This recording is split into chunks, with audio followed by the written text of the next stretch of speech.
Boa noite, pessoal. Aqui mais uma vez eu para estar dando as aulas para vocês, né? Hoje a gente vai começar a parte de correção de exercícios, né? Lembrando nossas aulas sobre hormônios vegetais e movimentos vegetais, né? Então, pessoal, esses exercícios são os mesmos exercícios que está no livro de vocês, a partir da página 22, se eu não me engano. Vocês vão estar encontrando lá. Eu vou começar a resolver o seu exercício a partir do número 13, né, lá no capítulo 18. Então, pessoal, sem mais delongas, vamos começar. Eu copiei, né, as questões aqui no Word para a gente estar mais se situando, mas vocês vão acompanhando pelo livro aí, que é melhor também por causa das imagens e tal. Então, pessoal, a questão é relacione o tipo de movimento vegetal a um dos exemplos citados. Então, pessoal, a nossa última aula foi sobre os movimentos vegetais, então está um pouquinho mais fresco, né? Então, a gente tem que relacionar a primeira coluna com a segunda, né, conforme o movimento citado. Então, pessoal, lá o primismo, o que era o fototropismo? Era o movimento coordenado, né, da planta com a influência da luz, né, a luz solar. Um bom exemplo são as auxinas, né, acontecia com a auxina, isso, que tinha a influência da luz e conforme o crescimento e tal. Geotropismo, pessoal, geotropismo. Eu falei até no vídeo lá que geotropismo é a mesma coisa que gravitropismo, né? Da gravidade, influência da gravidade. Mas também avisei, né, que em alguns exercícios, algumas literaturas vocês iam encontrar como geotropismo, influência da gravidade, né? Tigmotropismo. Tigmotropismo é a relação do toque, né? Eu falei para você um exemplo do chuchu, né? Até pessoal corrigindo, eu falei, né, que aquela molinha do chuchu, né, era, eu até falei que talvez eu não lembrasse direito, mas que eu falei, chamei de capsídeo, eu acho, né? Capsídeo é o caule da maçã, perdão até pelo meu erro lá. O certo é gavinha, o nome daquela molinha do chuchu lá. Não só do chuchu, mas de outras trepadeiras. E o outro ali do movimento é o tigmonastismo. Tigmonastismo é aquele movimento que tem uma influência, mas não coordenado, que seria tipo a dioneia, a planta carnívora, a dorme-dorme, né? Que ela tem essa influência. Então, pessoal, a segunda coluna ali. Vamos começar a relacionar. Crescimento da raiz em direção ao solo. O crescimento da raiz em direção ao solo é uma influência da gravidade, né? Que a gente viu lá da auxina, que fazia com que a raiz, né, tivesse geotropismo, ou gravitropismo positivo e o caule negativo. Então, esse crescimento da raiz em direção ao solo é ligado ao geotropismo, o número 2 ali, né? Coloca o número 2. No próximo ali, captura de insetos por plantas carnívoras. Essa captura de insetos por planta carnívora é um tagnastismo, né? Tá ligado aos tagnastismo, que é aquele movimento por uma influenciado e que ele não é coordenado, que seria o tigmonastismo, que é o número 4 ali. Então vamos completar, né?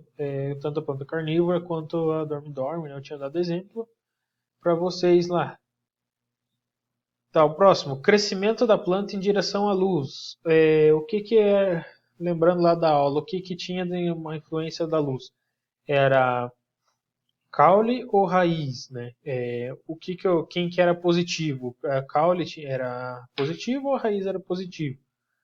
Em relação à luz, né?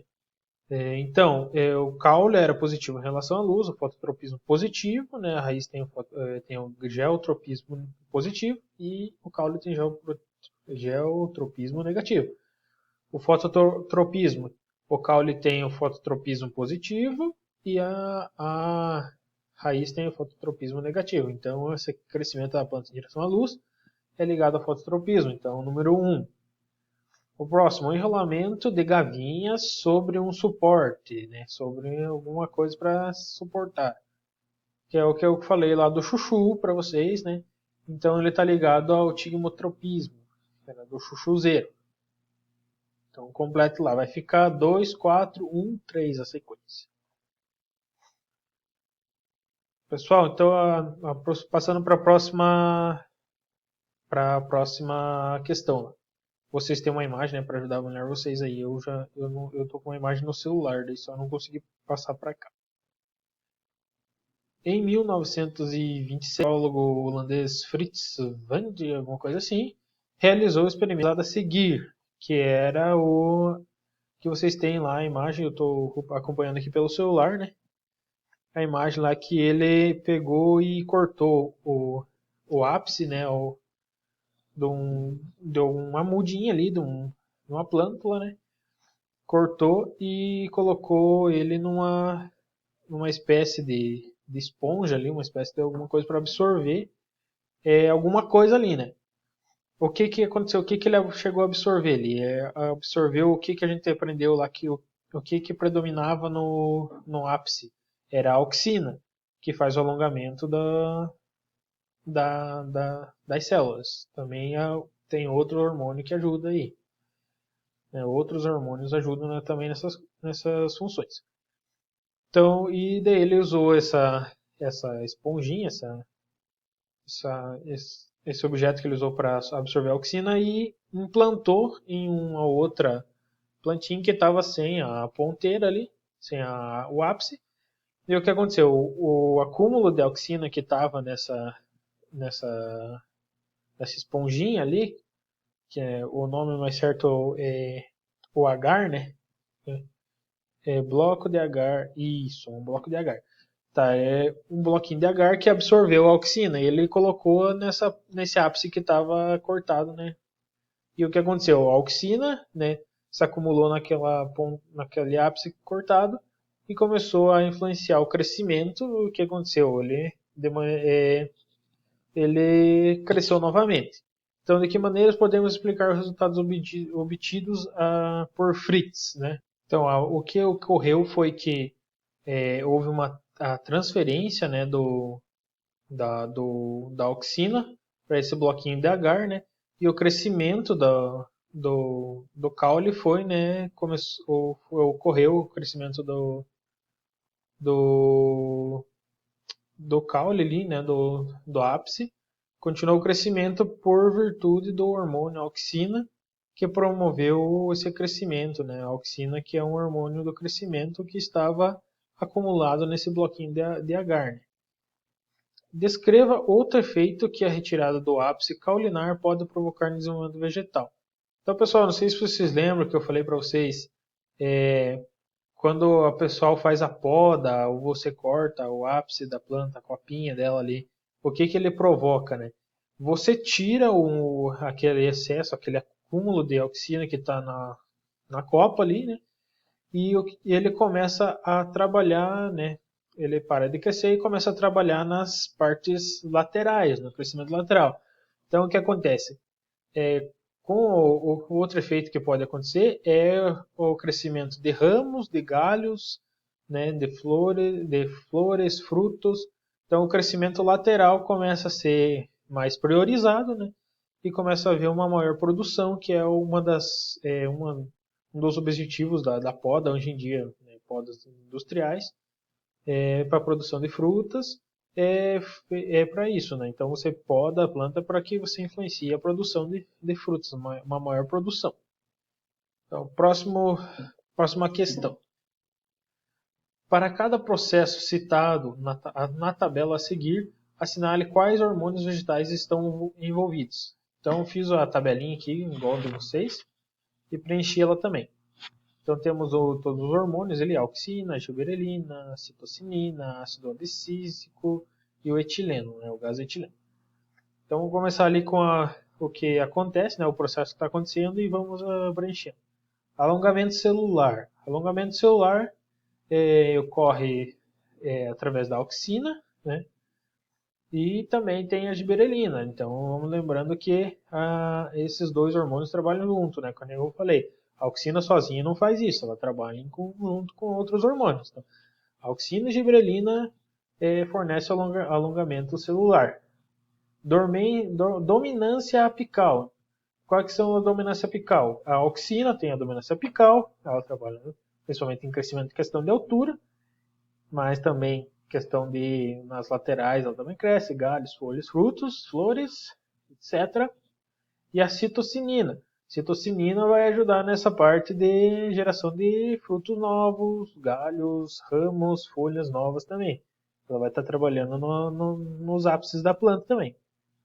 Abscisão foliar. O que é essa abscisão foliar? A abscisão foliar ela é a queda das folhas, né? Então, aqui a gente tem dois hormônios que estão influenciando, que é a auxina, porque, como eu disse naquele gráfico lá, o acúmulo de auxina também é prejudicial, interrompe o crescimento da planta. Então, quando há um acúmulo grande de auxina, ela também pode ocorrer a queda de folhas. E o gás etileno, que é o que a gente tinha visto, né? Que o gás etileno ele provoca essa queda também, que ele é uma parte mais não de crescimento, mas de finalização da planta, né? Uma questão de produção, ela finaliza com a produção. Questão de também estresse hídrico, ele ajuda também na queda de folhas, né? A economizar também a transpiração, para não transpirar muito, para não perder a água, né? O gás etileno faz isso. Paternocarpia. Paternocarpia são os frutos sem semente. Frutos sem semente tem a auxina e a giberelina. Como eu disse, a auxina não são todas as frutas que a auxina consegue estar fazendo essa partenogênese, né? Então a giberelina consegue fazer também, por exemplo, na uva Thompson e na tangerina também ela consegue. Amadurecimento do fruto. Amadurecimento do fruto temos o ácido abscísico, que ele faz aquela degradação do amido, deixa o fruto mais molinho, mais doce. E também tem o gás etileno, que ele muda a cor da fruta, ajuda ela a ficar mais suculenta também, faz com que ela tenha aquelas cores amareladas, laranja, faz degradação de celulose. Então, pessoal, essa aqui foi a nossa primeira aula de exercícios e até a próxima. Falou! Muito obrigado pela atenção.